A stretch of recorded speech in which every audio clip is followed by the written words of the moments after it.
सेवा का सबसे बड़ा अधिकारी हमारा मन। सेवाओं में समझाने की सेवा सबसे बड़ी मानी गई है। ब्राह्मण ने इसी सेवा का उत्तरदायित्व अपने ऊपर लिया, इसलिए वह सब वर्णों में श्रेष्ठ, सबका पूज्य माना गया। किसी को धन या कुछ वस्तुएं दे देने का लाभ थोड़ी ही देर सुख पहुंचाता है, पर यदि कोई समझाने से समझ जाए, कुमार्ग छोड़कर सुमार्ग पर चलने लगे, तो उसके सुखद सत्परिणामों की अत्यंत विशाल संभावना बन जाती है। सेवा का सबसे बड़ा अधिकारी हमारा अपना मन ही है। वह भी वाल्मीकि से कम नहीं है।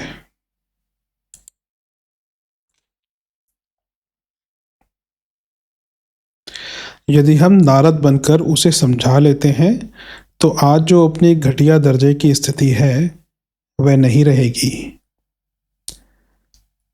उसमें निश्चित रूप से परिवर्तन होगा, महानता उपलब्ध होगी, जिसके फलस्वरूप अपना अंतःकरण सुख शांति से भर जाएगा।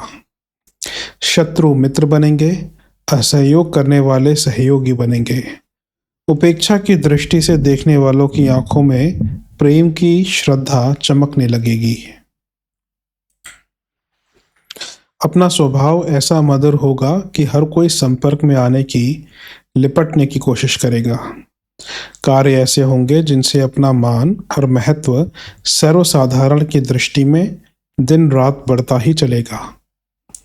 सेवा धर्म की उपयोगिता और आवश्यकता स्वीकार कर लेने के बाद यह प्रश्न उपस्थित होता है कि सेवा किसकी करें। मन में विश्व हित की, लोक कल्याण की, जनता जनार्दन की सेवा करने की भावना तो होनी चाहिए, पर उसका कार्यक्षेत्र एक नियत मर्यादा में ही होना चाहिए। अन्यथा बिना विवेक की सेवा का लाभ कुपात्र उठाएंगे अथवा ऊसर में बीज बोने की तरह शक्ति का अपव्यय होगा। सेवा करते समय सत्पात्र का ध्यान रखना आवश्यक है। अपने से पिछड़े, समीपवर्ती संबंध और विश्वास करने वालों को ही विचारात्मक सेवा हो सकना संभव है। ऐसे कितने ही व्यक्ति हो सकते हैं जो उपर्युक्त कसौटी पर खड़े उतरे। उन सबकी भी यथाशक्ति सेवा आरंभ करनी चाहिए, पर अच्छा यह है कि हम अपने प्रयोग और परीक्षण के लिए किसी एक को चुनें और उसके साथ पूरा श्रम करके यह देखें कि हमारी सेवा भावना और सेवा शक्ति कितनी सफल हो सकी। हमने अपने प्रयत्नों को कितनी तत्परता के साथ किया और उसका क्या परिणाम निकला। इस दृष्टि से हमारा अपना मन ही सेवा का सबसे बड़ा अधिकारी हो सकता है। जीवात्मा से वह छोटा भी है, संबंध भी है, समीप भी है और विश्वास पात्र भी है। फिर उसी को क्यों ना अपना सेवा भाजन बनाए। यह सोचना ठीक नहीं कि उपकार तो दूसरों का होता है, अपना उपकार तो स्वार्थ होगा, उसे क्यों करे। बात ऐसी है कि इस संसार में सभी अपने या सभी बिराने हैं। सब में अपनी ही आत्मा समाई हुई है, इसलिए कोई भी बिराना नहीं। यदि बिराना ही मानना हो तो मन भी अपना कहाँ है। वही अपने कहने में कब चलता है। उसका व्यवहार भी मित्र जैसा कब है। दुष्ट साथी और विश्वासघाती नौकर की तरह वह हमें क्या कम दुख देता है। जब अन्य दुष्टों को सुधारने की बात सोची जाती है, तो अपने इस 24 घंटे के साथी की ही उपेक्षा क्यों की जाए। जब दूसरे के बेटों को उपदेश देने की योजना है, तो अपने बेटे को भी वैसा उपदेश करने में क्या दोष है। जब सारे नारी समाज का उद्धार करने की इच्छा हो, तो अपनी पत्नी को नारी समाज से बाहर समझकर उसकी उपेक्षा क्यों की जाए। जीवन के उत्थान एवं पतन का केंद्र मन है। यह मन जिधर चलता है, जिधर इच्छा और आकांक्षा करता है, उधर ही उसकी अपनी एक दुनिया बनकर खड़ी हो जाती है। उसमें ऐसा अद्भुत आकर्षण एवं चुंबकत्व है कि जिससे खिंचती हुई संसार की वैसी ही वस्तुएं, घटनाएं, साधन सामग्री, मानवीय एवं दैवी सहायता एकत्र हो जाती है, जैसी कि उसने इच्छा एवं कामना की थी। कल्पवृक्ष की उपमा मन से ही दी गई है। पृथ्वी का कल्पवृक्ष यही है। उसमें ईश्वर ने वही शक्ति विशाल परिमाण में भर दी है कि जैसा मनोरथ करे वैसे ही साधन जुट जाएं और उसी पथ पर प्रगति होने लगे। मन को ही कामधेनु कहा गया है। वही कामना भी करता है और वही उनकी पूर्ति के साधन भी जुटा लेता है। यदि सेवा ही करनी है तो इस कामधेनु की ही क्यों ना की जाए। यदि पूजन और सिंचन करना है तो कल्प वृक्ष का ही क्यों ना करें, जिससे हमारा अपना अभीष्ट सिद्ध हो और साथ ही संसार का भी सब प्रकार से कल्याण होने का योग बने। मन की अद्भुत शक्तियों का जितना जितना पता चलता है उतना ही मनुष्य आश्चर्यचकित होता जाता है। मनोबल और उसकी इच्छा शक्ति के चमत्कारों को जिनने देखा है, सुना है और समझा है, वे जानते हैं कि हाड़ मास की इस ठठरी में छिपा हुआ एक प्रचंड वेताल मन ही बैठा रहता है। यह पैशाचित कुकृत्य भी कर सकता है, स्वर्ग जैसे नंदनवन की रचना भी कर सकता है और कुंभकर्ण की तरह पड़ा पड़ा जीवन क्षणों को बर्बाद भी करता रह सकता है। और किसी देवता की पूजा फल दे ना दे यह संदिग्ध है, पर मन का देवता प्रत्यक्ष है। इसकी आराधना कभी निष्फल नहीं जाती, यह तुरंत फल देता है। गाय की दिन में ठीक तरह सेवा करने से शाम को ही दूध की देगची भर देती है। यह मन की कामधेनु उससे भी अधिक उदार और निश्चित फलदायिनी है। गाय की सेवा कभी निष्फल भी हो सकती है, पर इस कामधेनु का प्रत्युपकार तो निश्चित ही है। यदि हम अपने आप की, अपने मन की सेवा करने लगें तो सेवा का सत्परिणाम देखने के लिए परलोक की, अगले जन्म की प्रतीक्षा करनी ही करनी पड़ेगी। वरन नगद धर्म की तरह इस हाथ दे उस हाथ ले की युक्ति प्रत्यक्ष चरितार्थ होती दिखाई देगी। संसार के महापुरुषों के जीवन पर सूक्ष्म दृष्टि डालने से पता चलता है कि परिस्थितियों, साधनों एवं योग्यताओं की दृष्टि से वे आरंभ में बहुत पिछड़े हुए ही थे।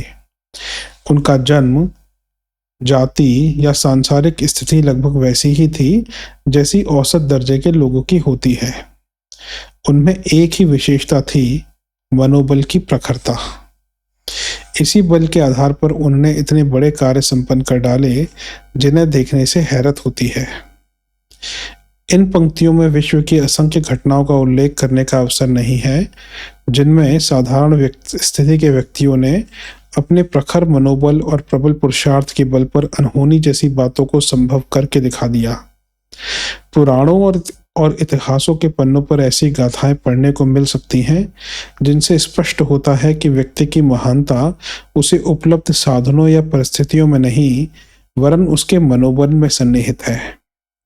जब जिसका मनोबल जितनी मात्रा में विकसित हुआ है, तब उसने अपने क्षेत्र में उतनी ही अद्भुत सफलताएं प्राप्त करके अपने उन साथियों को आश्चर्य में डाला है जो परिस्थितियों का रोना रोकर अपनी काहिली पर पर्दा डालने की कोशिश किया करते हैं। मन को कल्प वृक्ष कहा गया है और इस पर 4 फल धर्म, अर्थ, काम और मोक्ष लगते हैं, ऐसा बताया गया है। दूसरों की सेवा करने से केवल धर्म ही प्राप्त हो सकता है, पर अपने मन की सेवा करने से जब वह सुधर जाता है, सन्मार्ग पर चलने लगता है, तो धर्म लाभ के अनेक अवसर तो प्राप्त होते ही हैं। साथ ही जीवन की प्रत्येक दिशा में उन्नति एवं सफलता के द्वार खुल जाते हैं और सब ओर से आनंद तथा प्रसन्नताजनक परिस्थितियां उपजती दिखाई देने लगती हैं। ऐसी स्थिति में बुद्धिमत्ता इसी में दिखाई पड़ती है कि पहले मन की सेवा करने के लिए कटिबद्ध हुआ जाए। यदि किसी का लक्ष्य पुण्य परमार्थ नहीं है, केवल स्वार्थ साधन ही अभीष्ट है, तो उसे सेवा धर्म अरुचिकर एवं हानिकारक दिखाई देगा। अपनी शक्ति उसमें खर्च करते समय उसे संकोच एवं दुख लगेगा, पर अपनी सेवा करने में उसे वैसी कठिनाई नहीं होगी। भौतिक जीवन की उन्नति के लिए मन का सदा हुआ होना आवश्यक है। यदि वह अव्यवस्थित, असंयमित है, तो कोई लौकिक सफलता भी न मिल सकेगी। इसलिए लौकिक सुख, संपत्ति चाहने वाले व्यक्ति को भी यह लाभदायक प्रतीत होगा कि मनोनिग्रह की दिशा में आत्मनिर्माण की दिशा में कुछ प्रयत्न किया जाए। जिसका मन बेकाबू है उसका सांसारिक जीवन असफल एवं दुखमय ही रहता है। चटोरी जीभ वाला व्यक्ति जिसका मन हर घड़ी स्वादिष्ट पदार्थों को अधिक मात्रा में खाने के लिए ललचाता रहता है, वह अपनी इस बुरी आदत के कारण ही अपनी पाचन शक्ति खो बैठता है और पेट खराब हो जाने पर नाना प्रकार के रोग उसे घेर लेते हैं। काम वासना की लिप्सा जिसके मन पर चढ़ी रहती है, वह सोते जागते अपने जीवन रस को बेहिसाब निचोड़ता रहता है और अंत में भीतर से खोखला होकर असमय में ही जरा जीर्णता और अकाल मृत्यु का ग्रास बन जाता है। जिसका मन पढ़ने में नहीं लगता, वह विद्यार्थी भला किस प्रकार विद्वान हो सकेगा। जिस व्यापारी का चित्त अपने व्यवसाय की बारीकियों पर नहीं जमता, उछला उछला फिरता है, उससे पग पग पर भूलें होती रहेंगी और असावधानी की, विस्मृति की, उपेक्षा की मात्रा बढ़ते रहने से उसका कारोबार घाटे की दिशा में चला जाएगा। क्या कोई वैज्ञानिक ऐसा हुआ है जिसमें तन्मयता का, चित्त की एकाग्रता का गुण ना रहा हो? यदि उसमें ध्यानमग्न होने की विशेषता न रही होती तो वह कदापि कोई महत्वपूर्ण खोज ना कर सका होता। इंजीनियर, डॉक्टर, कलाकार, चित्रकार, कवि, साहित्यिक जो कुछ महत्वपूर्ण कार्य करते हैं उसके पीछे उनका मनोयोग ही काम करता है। राजनीतिज्ञ, दार्शनिक, लोकनायक, सेनापति आदि महत्वपूर्ण जिम्मेदारियां का भार वहन करने वाले वे ही लोग होते हैं जिनमें दूरदर्शिता होती है। समस्या के हर पहलू को बारीकी से सोच समझ सकते हैं और यह सब मन के संयमित होने पर ही संभव है।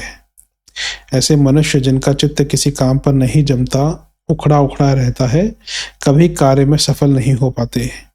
यहाँ तक कि चोरी, उठाईगिरी, बेईमानी, वर्तमान व्यभिचार में वे कृतकार्य नहीं होते, वहां भी पकड़े जाते और बदनामी उठाते हैं। योग साधना तो महर्षि पतंजलि के शब्दों में चित्त वृत्तियों का निरोध मात्र ही है। योग साधना का सारा कर्मकांड और विधि विधान चित्त निरोधन के लिए ही है। ध्यान की तन्मयता से ही भगवान के दर्शन होते हैं। विषय विकारों की ओर से, माया मोह की ओर से चित्त का हटा लेना ही मोक्ष है। मूर्ति पूजा, कीर्तन, भजन पूजन का उद्देश्य भी मन की एकाग्रता ही है। सारी साधनाएं मन को साधने के लिए ही हैं। भगवान के लिए क्या साधना करनी, वह तो पहले से ही प्राप्त है। रोम रोम में रमा है, अनंत वात्सल्य और असीम करुणा की वर्षा करता हुआ अपना हस्त पहले से ही हमारे सिर पर रखे हुए है। उसे प्राप्त करने में क्या कठिनाई है? कठिनाई तो मन के कुसंस्कारों की ही है, जो आत्मा और परमात्मा के बीच में चट्टान बनकर खड़े हुए हैं। यदि वे कृपा करके अपनी अड़ से पीछे हट जाएं, तो बस अध्यात्म की सारी सिद्धि कर्तलगत ही है। मोक्ष और ब्रह्म निर्वाण प्राप्त हुआ ही रखा है। मन के काबू में आते ही सारी सिद्धियां मुट्ठी में आ सकती हैं। मन सचमुच कल्पवृक्ष है। इसकी सेवा करके हम असीम लाभ और अनंत पुण्य प्राप्त कर सकते हैं।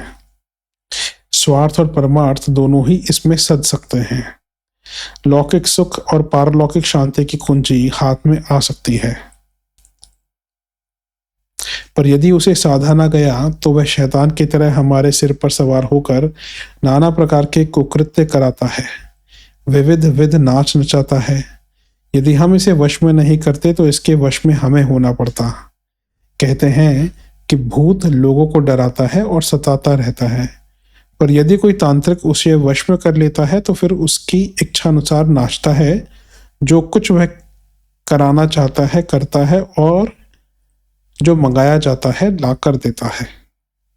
सचमुच का भूत किसी को देखना हो तो वह अपने मन के रूप में देख सकता है। असंयमी और उच्छृंखल मन किसी प्रबल शत्रु से वेताल ब्रह्म राक्षस से कम नहीं है। यदि उसे साध लिया जाए तो वही परम मित्र बन जाता है, देवता की तरह सहायक सिद्ध होता है। हजारों मनुष्यों की थोड़ी थोड़ी सेवा कर देने से उतना लोकहित नहीं हो सकता जितना अकेले अपने मन को साथ लेने से और सुधार लेने से हो सकता है। इसलिए सेवा का सबसे बड़ा पात्र एवं अधिकारी हमारा अपना आपा ही है। इसकी सेवा करके हम समस्त प्राणियों की, सारे विश्व ब्रह्मांड की सेवा कर सकते हैं। सेवा धर्म का आरंभ करने के लिए प्रारंभिक सीढ़ी यही है। अपनी सेवा में भगवान की, विश्व मानव की सेवा सन्निहित है।